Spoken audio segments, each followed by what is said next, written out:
ఈ మేడే సందర్భంగా ఇక్కడ చూస్తే ఒక పక్క తెలుగుదేశం పార్టీ కుటుంబ సభ్యులు, ఇంకో పక్క జన సైనికులు, ఇంకో పక్క బీజేపీ నాయకులు, కార్యకర్తలు, ఏటి చూసినా మిమ్మల్ని చూస్తా ఉంటే శ్రామికులంతా గుర్తొస్తున్నారు. 10 రోజులు కష్టపడి అఖండ మెజార్టీతో గెలిపించండి.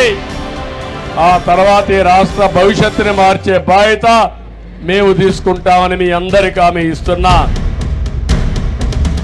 మేము ఒక మేనిఫెస్టో తెచ్చాం. ఎన్నో సంవత్సరాలుగా అగ్రవర్ణాల్లో ఉండే పేదవాళ్ళలో ఒక ఆలోచన ఉంది. ఆ ఆలోచన మాకు రిజర్వేషన్ లేవు, ఖాళీ